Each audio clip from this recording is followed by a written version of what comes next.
Oke, baik, kita lanjutkan pembahasan di subbab 9.4, yakni mengenai masih tentang deret positif namun dengan uji lainnya. Jadi ada beberapa uji nanti akan kita gunakan untuk mencari konvergenan deret positif. Jadi ya benar, tujuan pembelajarannya itu adalah meriksa konvergenan deret positif dengan uji perbandingan dan uji rasio nantinya. Oke. Nah, sebelum kita membahas uji lainnya itu apa, ya kita sudah memiliki senjata ya, atau kita sudah belajar menyelidiki konvergenan suatu deret, di antaranya dengan ya senjata kita itu kita sudah mengenal deret geometri ya. Kita sudah mengenal deret geometri, kemudian teorema kelinearan deret ya, yang ada konstanta sama penjumlahan itu, ada deret harmonik, uji suku ke N untuk divergenan,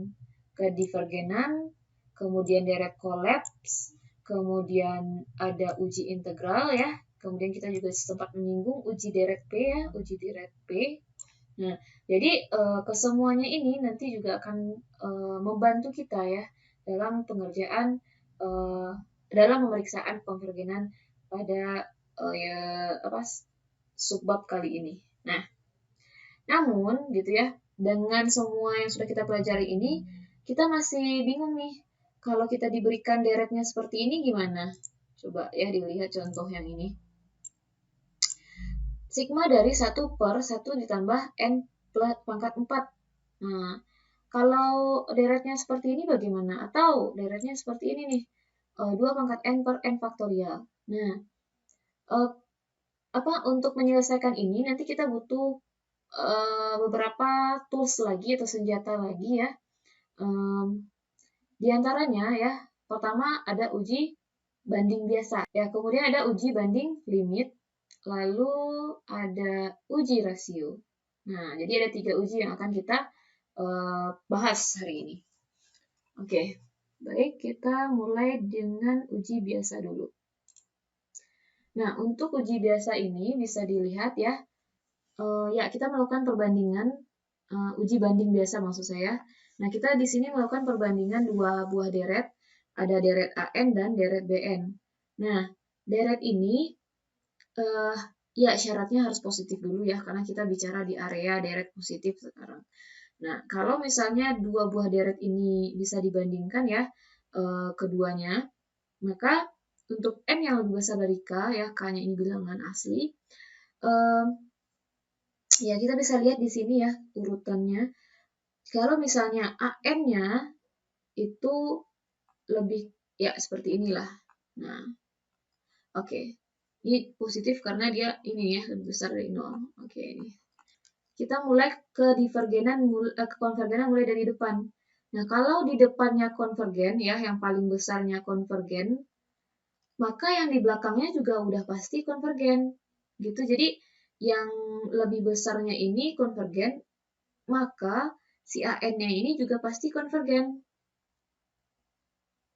Nah, jadi konvergen itu si depannya dulu.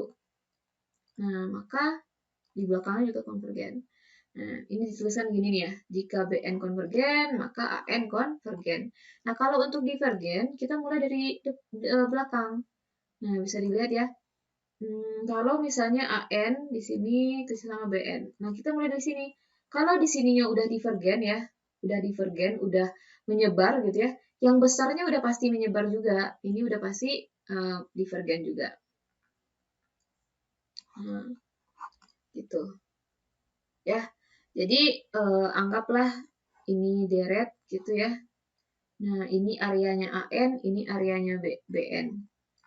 Nah, kalau sampai sini udah konvergen gitu ya, kalau dari sampai si BN ini udah konvergen gitu semuanya, udah menuju ke suatu L, ya udah pasti sebagiannya dari BN ini yaitu AN udah pasti akan menuju L juga gitu. Nah, kalau divergen gimana ilustrasinya? Ya, kalau divergen, nah misalnya juga ada dua ya. Nah, kalau misalnya AN-nya ini udah menyebar kemana-mana gitu ya, nah, si BN-nya ini apalagi gitu. Maksudnya, ya si BN ini kan lanjutan dari AN sebenarnya. Ya dia pasti udah menyebar gitu. Itu ilustrasinya ya, biar mudah memahaminya aja. Oke, contoh di sini ya, kita punya contoh deretnya adalah, ya deretnya ini 1 per n pangkat 4 tambah 1. Nah, di sini dia bilang deretnya konvergen karena deret ini bisa dicari pembandingnya yaitu 1 per n pangkat 4. Nah, di mana 1 per n pangkat 4 ini adalah deret P ya, dengan P-nya sama dengan 4. Yang besar dari 1, otomatis dia konvergen. Nah, karena ini udah konvergen, di depannya udah konvergen, maka kita bisa pastikan bahwa yang ini juga konvergen. Oke, kita coba periksa, kita bandingkan ya, 1 per n pangkat 4 itu dengan suatu deret. Nah, jadi dia ini kecil dari siapa gitu. Atau dia itu lebih besar dari siapa gitu ya. Nah, untuk mencarinya bagaimana? Nah, kita perlu manipulasi lagi, atau lebih tepatnya ya otak-atik lah ya.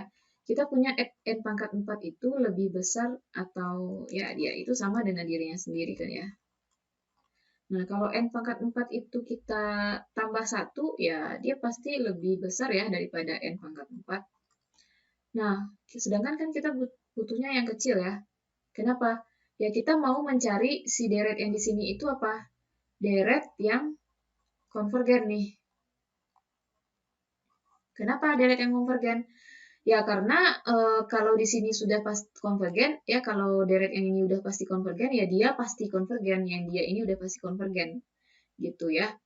Nah, atau cara lain kita bisa cari ya deret yang di belakang dia. Nah, yang ini itu kita pastikan deretnya itu divergen. Nah, jadi sebenarnya ada dua cara ya, ada dua cara. Kita yang pertama itu bisa menggunakan yang ini nih, tanda kecil, kecil sama, kita cari deret yang di depan dia. Nah, deret ini kita pastikan konvergen. Nah, kenapa? Karena kalau dia bisa kita temukan apa bentuk ini lebih kecil dari siapa gitu ya, bisa kita temukan, dan siapanya ini adalah konvergen, maka kita bisa pastikan ini juga konvergen ya, ini konvergen.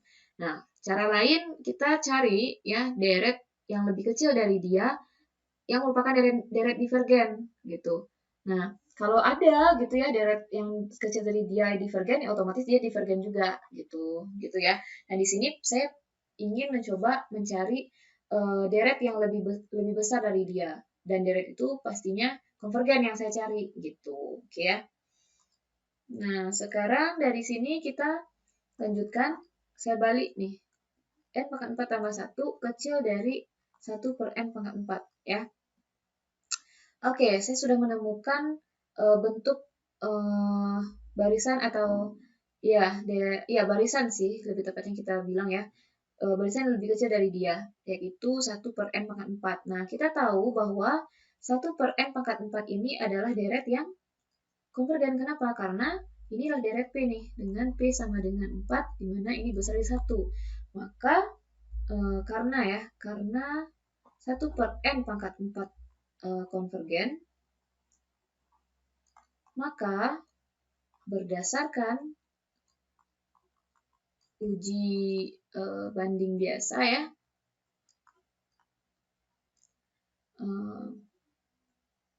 deret sehingga dari 1 per n pangkat 4 tambah 1 itu adalah deret yang konvergen. Gitu. Jadi kita pastikan dulu nih, dia ini nih, yang ini nih ada pernyataan dia kecil dari ini dulu, dia kecil dari sesuatu dulu dan sesuatunya itu konvergen, maka berdasarkan uji banding biasa, maka deret itu konvergen juga. Gitu. Nah, sekarang kita bahas uji banding limit. Nah, di uji banding limit ini kita punya dua buah barisan juga ya, yang nantinya juga akan menjadi deret ya kalau kita jumlahkan. Nah, ini syaratnya dia harus besar dari 0, yang pasti yang AN ini harus besar sama 0, dan BN ini pastinya lebih besar dari 0 aja. Karena kita kan mau menguji banding limit ya. Nah, jadi kita akan mencari limit saat N yang bisa hingga dari AN per BN. Nah, kalau misalnya limit ini ada, yaitu L, nah dan L-nya itu berhingga ya, di antara 0 sampai tak hingga di sini, artinya L-nya ini positif ya, positif yang berhingga. Ini maksudnya positif berhingga. Maka deret dari AN dan deret dari BN itu sama-sama konvergen atau sama-sama divergen. Jadi kalau salah satunya itu konvergen, maka yang lainnya juga konvergen. Begitu juga sebaliknya.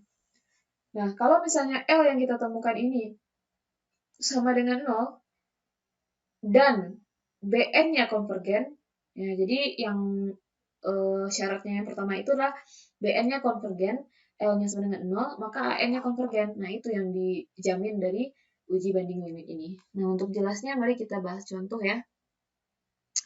Oke, di sini kita punya sebuah deret 1 per N, ya 1 per 1 tambah N. Nah, ini nih. Nah, di sini deret ini dikatakan divergen karena ya dia di sini menggunakan uji banding limit. Nah, sebenarnya kan kita punyanya cuma satu ya. Ini misalnya barisannya AN gitu. Nah, di mana kita menemukan AN-nya? Gitu ya pertanyaannya sekarang. Di sini kita gunakan uji banding limit. Gimana cara menggunakan uji banding limit di sini?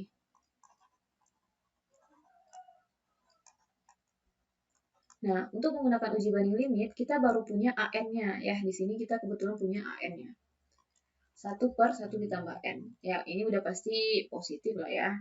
Nah, sekarang untuk menemukan BN, ya, kita harus mencari deret barisan ini, rumus pola ini gitu ya. Nanti saat N-nya membesar, kira-kira dia akan menuju sama dengan rumus apa. Nah, di sini triknya itu adalah dengan mengambil pangkat terbesar dari N. Nah, di sini kan ini ya, N-nya pangkat 1 ya. Ya udah ambil aja 1 per N pangkat 1 gitu. Jadi nanti untuk uji banding limitnya kita melimitkan AN per BN-nya itu adalah ya tinggal diginiin aja. 1 per 1 ditambah N per 1 per N gitu. Ya, karena limit N menuju tak hingga AN per BN ini berada di antara ini ya, maka limit 1 per 1 ditambah N-nya ini, kok limit sih? Maka deret 1 per 1 tambah N-nya ini deret yang divergen. Nah, karena sigma dari 1 per N divergen. Nah, paham ya? Jadi, kita menemukan bahwa si limit dengan uji banding limit, ternyata nilai uji banding limitnya 1. Nah, dari 1 ini kita menemukan bahwa deret AN dan BN-nya ini akan sama-sama konvergen atau sama-sama divergen. Nah, berarti sekarang kita punya patokan di deret 1 per N kita atau deret BN kita. Nah, jadi kita memilih deret BN-nya itu juga harus tahu kita dia itu konvergen atau divergen. Jadi memilih BN ini tidak asal-asal aja. Kita harus tahu dulu ya, kita tahu dia itu divergen atau konvergen. Nah, dari sini kita tahu ya bahwa deret ini adalah deret harmonik. Nah, deret harmonik dia itu adalah deret yang divergen. Nah, makanya karena deret BN-nya ini divergen, maka deret AN-nya juga divergen. Otomatis di sini sigma 1 per N plus 1 itu divergen karena sigma 1 per N-nya divergen juga. Nah, silakan ya dicoba menemukan atau menyelidiki konvergenan untuk nomor 1 dan nomor 2. Gitu. Ya. Di sini saya kasih clue ya. Nanti ambil BN-nya untuk nomor ini 3 per. Nah, ini kan yang atas ini kan 3N ya. Yang bawah yang paling besar itu adalah derajatnya adalah N pangkat 3. Nah, ini disederhanakan jadi 3 per N kuadrat. Jadi pilih nanti BN-nya 3 per N kuadrat, di mana deret ini nanti udah adalah deret P ya, bisa ditentukan juga konvergenannya. Nah, untuk yang di bawah ini nomor 2 gitu ya, pilih BN-nya ya, silahkan dicoba. Oke, sekarang ini ada latihan ya, tapi latihan yang dicoba yang ini dulu aja, yang 1 dan 2 ini aja. Ini nanti kita bahas bisa jadi tugas atau gimana ya. Oke, untuk uji rasio, nah perbedaannya dengan uji banding limit, nah ini sama-sama sebenarnya AN per BN. Nah, cuman untuk rasio BN-nya itu dirinya sendiri. Jadi, uji rasio ini adalah uji perbandingan deret dengan deret itu sendiri. Nah, namun sukunya berbeda. Jadi, ya AN yang pertama yang sebagai pembilang adalah suku ke N plus 1, yang di bawahnya suku ke N. Nah, jadi kita cari limitnya ya. Nanti kalau misalnya kita menemukan hasil dari limit itu kecil dari 1, maka deretnya konvergen. Kalau besar dari 1, deretnya divergen. Kalau sama dengan 1, ini tidak memberikan kesimpulan apa-apa. Nah, ini dari mana sih sebenarnya kenapa muncul seperti itu gitu ya. Nah, sebenarnya ini sama aja dengan uji deret geometri sebelumnya. Nah, deret geometri sebelumnya itu kalau R kita itu sebenarnya kan AN plus 1 dibagi AN ya di deret geometri. Nah, jadi kemarin kita sudah bahas bahwa ketika R-nya itu mutlak R-nya kecil dari 1, maka dia konvergen. Ya kan ya? Nah, jika misalnya mutlak R-nya itu besar dari 1, maka dia divergen. Nah, maka ini diaplikasikan juga ke sini.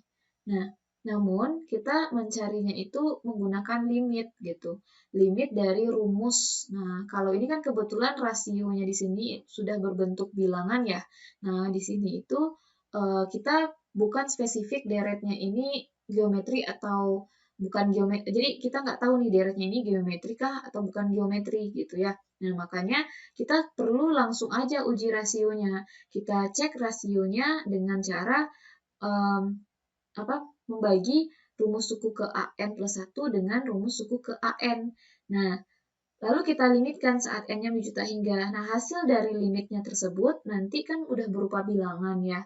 Nah, kalau misalnya bilangannya itu kecil dari 1, sama halnya dengan rasio ya, kecil dari 1, itu maka deretnya konvergen. Nah, kalau besar dari 1, maka deretnya divergen. Nah, kalau sama dengan 1, kita nggak bisa simpulkan apakah dia konvergen atau divergen. Jadi, nggak bisa disimpulkan apa-apa. Oke ya. Nah, jadi kalau misal ternyata deretnya geometri ya rasionya akan konstan ya.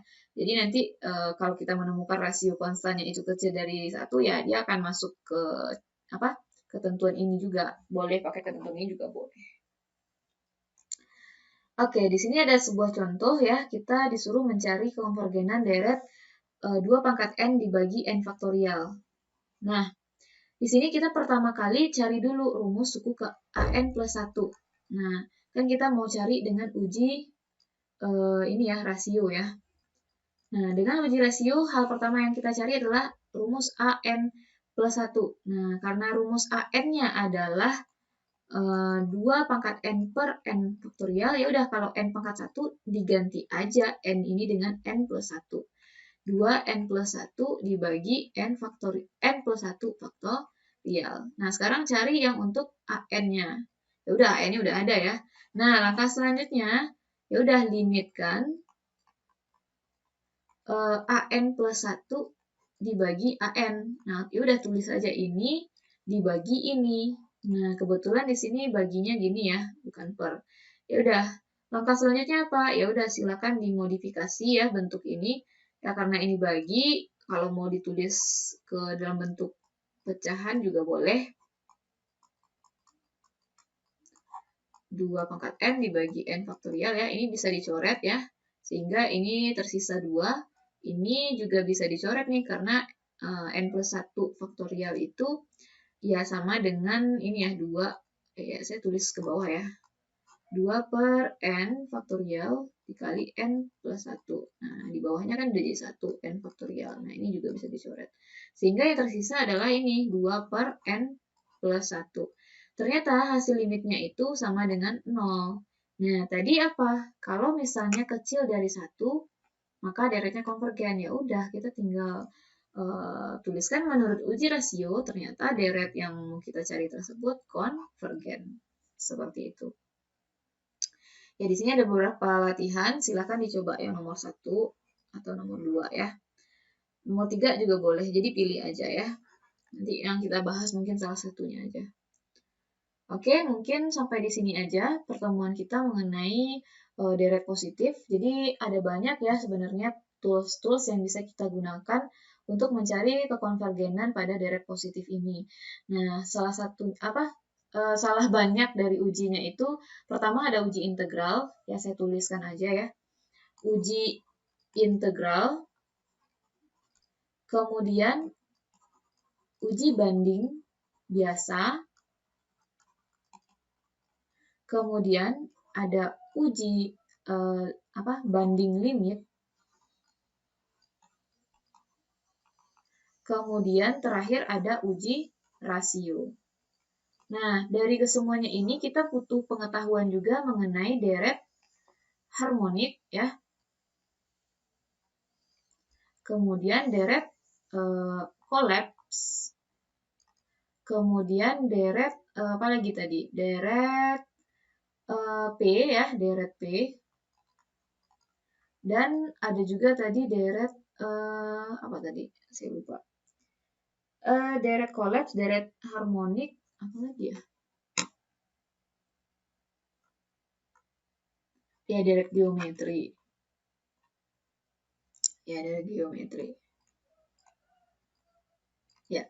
Ya itu aja sebenarnya. Jadi perpaduan kesemuanya ini dengan perpaduannya ini kita bisa nanti menyelesaikan menyelesaikan atau memeriksa kekonvergenan suatu deret. Sebenarnya sebelum ini ada uji jumlah terbatas. Oke, hanya sekian saja pembahasan mengenai deret positif. Semoga bisa dipahami. Jika ada pertanyaan, silakan langsung tanyakan di grup atau di kolom komentar. Sampai jumpa di video selanjutnya.